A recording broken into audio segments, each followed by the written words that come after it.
Once upon a time, in a land far, far away, there lived two best friends who were neighbours. Their names were Kay and Gerda. Kay and Gerda each planted a rose in their front yards to show their love for one another. The roses were going to grow together with them.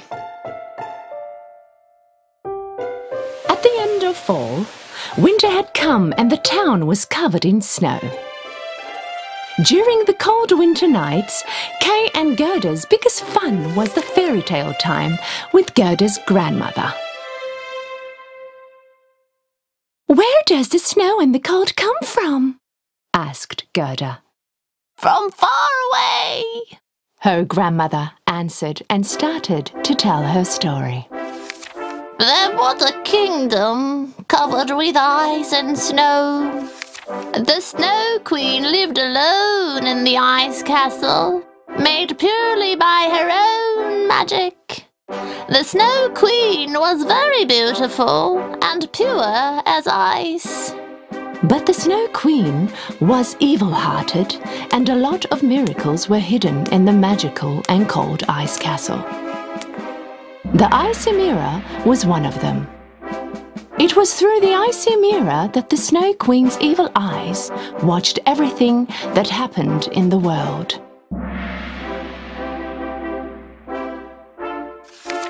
Right at that moment, Gerda saw the Snow Queen watching them behind the window. "Kay, grandmother, look, it is the Snow Queen watching us through the window." I'm sure it is just a cat frozen from the cold. "Grandmother, can the Snow Queen really come here?" Let her try. I would throw her in the chimney so fast she would melt and turn into the Water Queen. Watching through the ice mirror, the Snow Queen heard what Kay said.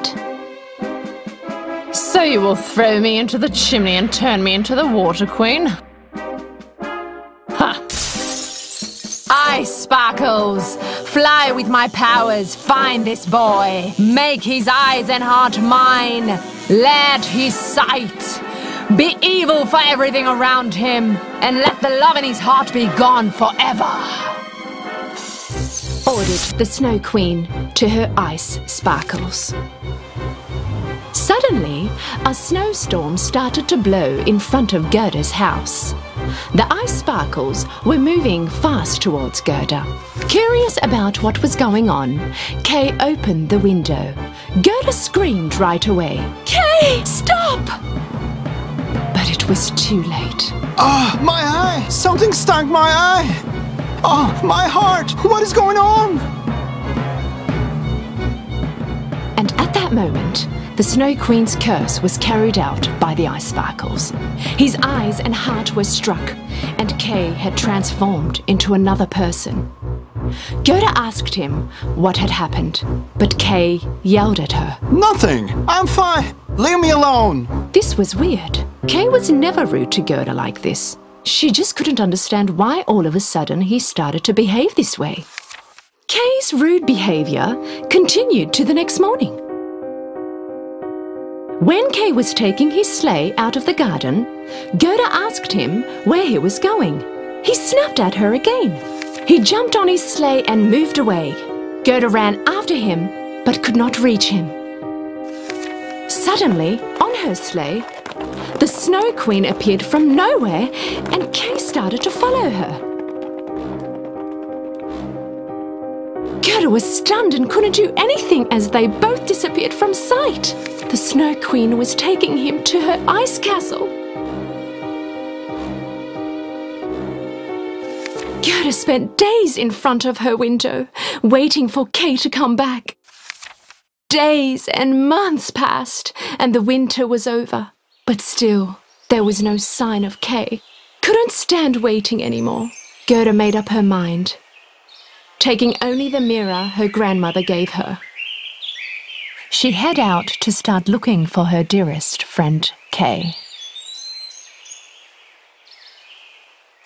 Brave Gerda passed many roads and asked everyone she met on her way if they had seen Kay. Finally, she reached the shore of a river.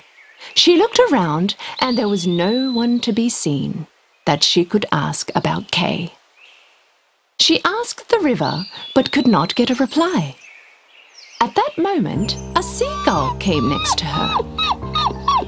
The river would definitely have an answer for you. But first, you have to give her a gift. Gerda took out her dearly beloved necklace and placed it on the water of the river. Suddenly, a miracle happened, and from nowhere, a small boat appeared right in front of her. Gerda thought that the river liked her gift and was returning the favor.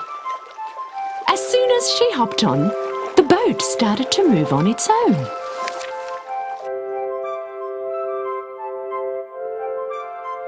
The boat brought Gerda to another shore. Here there was a secret garden full of flowers with all the colors of the rainbow. Gerda had not seen such a beautiful garden before in her life. But there was something missing. None of these flowers had a scent. On the other side of the garden, she saw a woman approaching her. She was the owner of the garden. "Welcome, my beautiful little girl." She greeted Gerda with a big smile.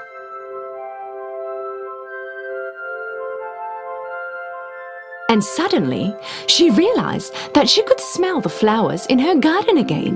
"I am sorry that I entered your garden without your permission," said Gerda. "It's okay, honey. Come on, my dear. I'm glad you came. It's been such a long time anybody's come to my garden.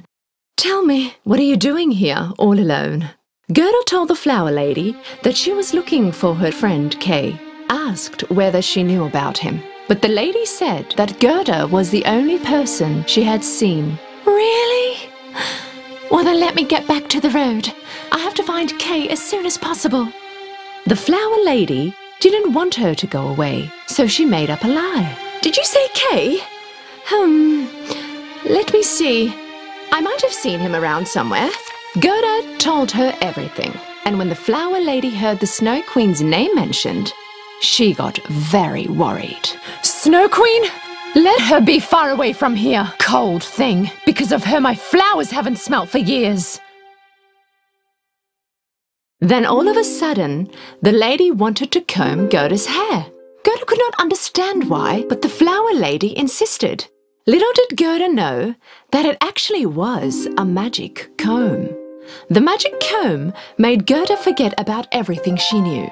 Only her joy remained. But the flower lady was not evil. She just did it for fun. When she woke up from her sweet sleep, Gerda did not remember anything, not even why she was there or how she got there. But when she saw the roses on the lady's hat, she started to remember things. No magic could overcome the power of true love. Gerda didn't know how long she stayed in the Garden of Sleep, but her memories suddenly all came back. She immediately turned back to shore. The boat was still there, but she did not know which way to go or what to do. At that moment, a crow started to fly over her head. It was as if he was trying to tell her something. So Gerda started to follow him. She followed the crow for a while until they reached the icy seas. Right in the middle of the ice, there was a pirate ship from some time ago, where the crow flew and landed. Gerda followed him on her boat and made her way to the ship. "So, is this how I get to the Queen's castle? With this pirate ship?" Pirates appeared on the deck, and one of them, a pirate girl, approached Gerda. You go wherever we go, and that is nowhere! Ha ha ha! Right at that moment, the Snow Queen was trying to make Kay forget about everything in his past. She succeeded up to some point, but whatever she did, Gerda would not leave Kay's memory. Gerda! Oh, Gerda! Soon your heart will turn into ice and you will not remember a thing. Finding out about her friend Kay being held captive in Snow Queen's castle, the pirate girl told Gerda to better forget about him, because there was no way to get him out of there. "I won't forget. He's my best friend. I have to find him," replied Gerda. The pirate girl could not really understand Gerda's persistence. Actually, she wanted her to stay there and become her friend. But Gerda was determined to find Kay. "I'll do whatever it takes to rescue him." Because she had no friends, the pirate girl really admired Gerda's attitude and decided to help her. The next day, at sunrise, the pirate girl brought Gerda a reindeer. This was the fastest reindeer in the whole Snow Kingdom, and she was going to show Gerda the way. "Promise me that you will get that icy witch. You will also save our ship." "I promise I'll return your favour," answered Gerda. Riding the reindeer, Gerda was on her way. First, she had to find out how she could defeat the Snow Queen. The reindeer was going to show her how. After a long journey, they had reached the North Pole. An old wise man welcomed them. So, you finally brought the mirror, huh? Gerda could not understand how the wise man knew about her mirror, but nevertheless, she knew she came to the right place. So she took out her mirror and showed it to the man. "So I'm going to finish the Snow Queen with this?" This is a magic mirror. It shows the truth, nothing but the truth. Even if it is hidden deep inside. Because nothing was stronger than true love, the real strength in all of us was love. Gerda found out who the Snow Queen was, thanks to the wise man. If she could reveal the truth, she could beat her. Because actually, in the past, the Snow Queen was a good girl, full of love. Wherever she touched, flowers blossomed and her smiling eyes shined brighter than the sun. She was a unique and happy girl named Lilla, but everyone thought she was a little witch and did not play with or even talk to her. Left all alone, Lilla wasn't a happy girl anymore. She started to hate everything and everyone around her. Until one day, she made a wish. "Everyone mean to me shall turn to ice." And then she built a castle made out of snow and lived in it, far away from anyone, all alone and without love or joy. Gerda arrived at the Snow Queen's castle and entered inside. She saw Kay in one of the corners, making an ice sculpture. "You're here! I found you!" "Kay! It's me, Gerda! Don't you remember me?" Kay looked at Gerda, but he did not recognize her. Ha! Ha! His heart, like everything else here, has turned into ice. Gerda did not pay any attention to what the Snow Queen was saying. Let him go. He belongs to me now. I will turn you into ice as well. "No, you won't make it. Kay, I love you." Kay slowly started to remember. Gerda? Yes, I remember now. Furious, the Snow Queen shook her wand as fast as light, and out came the curse of ice. Right at that moment, Gerda took out her mirror and held it against the curse. Hitting the mirror, the curse disappeared. And the moment had come. The Snow Queen looked at Gerda's mirror, only to see that it wasn't her reflection she saw on the mirror. It was the face of a little girl, the face of Lilla. Suddenly, the Snow Queen returned to her little and loving self and became Lilla again. Thank you very much. Now I know who I really am. I'm free again. Goodbye. Kay and Gerda looked at each other and smiled. From now on, they would never part and they would grow together. Just like the roses they had planted in their front yards.